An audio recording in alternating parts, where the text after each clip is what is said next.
mga kamoto for today's video magpapachange oil tayo ngayon kay atin tapos ito na tayong nakunan. Ito yung ABS na bukas. Okay, so dito sa Don Philip yung bagong may sniper yung sniper na mayroong ABS 2024 version. ABS na siya yan. So ito yung ABS version ni sniper.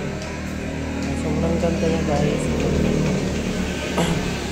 So ito yung dream motor ko na hindi pa nilalabas si Winner X.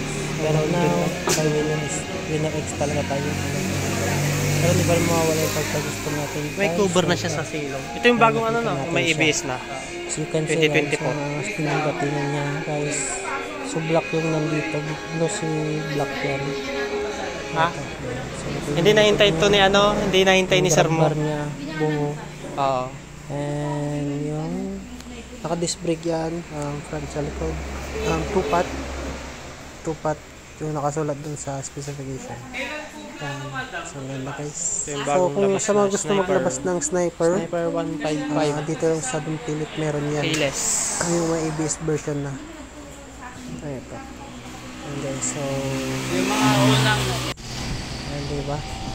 Ayan, so yung Don Philip ito. Ayan si Achi natin. Nagpapa-change oil tayo kasi napapasabak na naman tayo sa medyo malayo-layo yung biyahe bukas.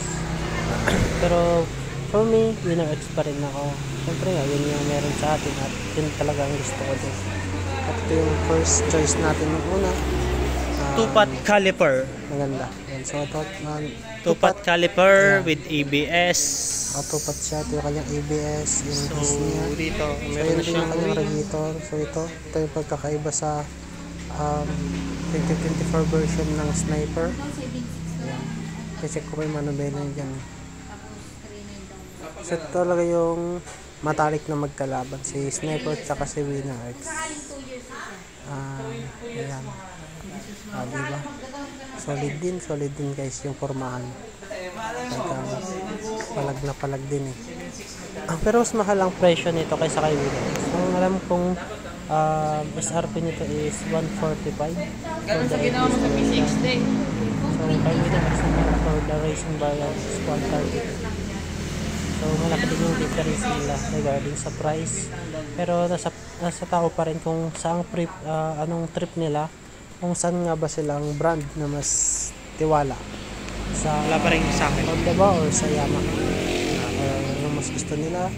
Ito yung sakit niya pala wala pa siyang wala pa siyang hindi siya autos na sa salpakan lang. Is hindi mo pang lagyan ng yung pang charging. So yun lang. Bye bye.